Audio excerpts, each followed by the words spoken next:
Hey guys, hello, this is the Saram, and if you're new to my channel, then please do subscribe, and if you're already here, then welcome.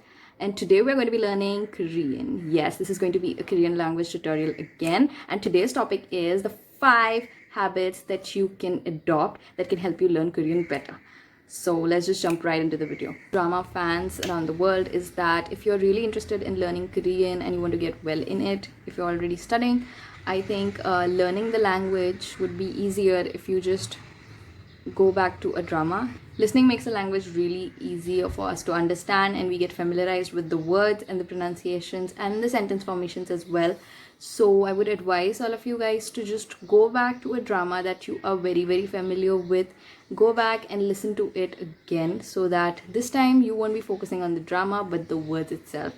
So this is one good tip. This is what I do mostly. I watch an episode or a show that I have previously watched and I know what the content is. I just focus on what the people are talking. So this is a very good tip to learn and be good with your speaking skills and hearing skills as well. Obviously, the next habit is about time. Best thing about Korean time is, and the worst thing as well, is spoken in 2 different number formats. The first one would be the pure Korean and the second one would be the Sino-Korean. Now, the hours are spoken in the pure Korean one, and the minutes and the seconds are spoken in the Sino-Korean one. As soon as you wake up, what you have to do is you just have to look at you must be taking your phone or you're looking at the clock that at what time you woke up or what time you're going to do something. You can just basically, translate the time as soon as you see it in your phone. Okay, what is 10 called in pure Korean? 열, 시, like that. If you're woken up at 10 a.m. in the morning, that's how you can, remember time. Now, before learning time, it is very important that you also know the Korean numbers, Korean and the Sino-Korean as well as the pure Korean numbers. So this will also ensure that you have already perfected those numbers for you to know the time. So this habit is like a 2-in-1 habit. So you can just try this out. I do this. I personally just, translate the time, and this has helped me learn the numbers well. Now, the next habit is something that I've spoken about in my previous video as well. If you don't know, I'll link it down below. But that was where I told you that you should just stick to one word and learn all of its formats. But yeah, now this is about the main part. Yeah, I did say that you should always focus on one word and learn its different formats so that you know better instead of learning more words. But when you are learning that word, make sure that the basic word, you know how to pronounce the basic word right instead of just jumping on to learning the different forms first. So that was what I didn't say before, but now I'm telling you that just learn the word. Like, you should know how to pronounce sarang properly before going on to saranganin, saranghabnida, saranghanda, etc. So make sure that you know the basic word pronunciation very clearly. This is one habit that you can incorporate, that knowing the word stem, the pronunciation of the word stem very clear makes it easier for you to know its different forms and pronounce its different forms better. Okay, so make sure you do that. Now, this is a tip that I wouldn't advise everybody, but someone who is at an intermediate level or who is very familiar with Korean words and who could form sentences or understand better. What I did is I have taken my phone and I have basically changed the language settings to Korean.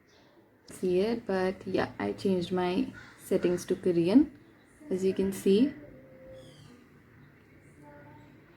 So this next habit is, I won't advise to everybody else, but someone who is good with the words and the grammar, or basically has completed the beginner level of Korean, just like me. So yeah, this is what you can do. This is what I've done recently. But I would just advise you, if you can do this, if you don't get into a problem, if you're better with understanding the words, I can do it. So this actually makes me like habitual to the normal words or phone settings, or it's just a good way of learning better because you are continuously seeing Korean things just like how the Korean people do it.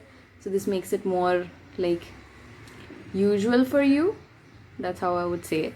So not for everyone, not for beginners. Don't do this or you'll get in problem.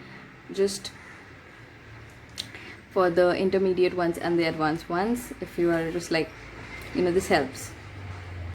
Another tip would be to read a Korean book. Now, don't go for books that are really like the ones you can read in English or your mother tongue that are very like, you know, advanced or do have a story or novel, go for kid books, like something that is like a kid's fairy tale book, or you know, just bedtime stories kind of thing. That would really help you reading out the basic sentences very clearly. Once you're able to read a story very perfectly and have understood everything in it, that means that you are done. Then you can go and advance to some higher level book or something. So yeah, this is also one good habit that I do incorporate and I have tried. So yeah, that's it. These are my 5 tips that could help you learn Korean better. And if you guys want to know more or want to study along with me, as a student of intermediate level, I'm studying Korean by myself. So if you're interested for me to make such videos, then you can comment down below whatever content you want regarding Korean language. I basically make videos related to Korea. So if you like this video, then please do like and share it, and do subscribe to my channel. This is a whole Korea kind of channel. That's why my name is Indo Saram. And yeah, I'll see you next time. Bye.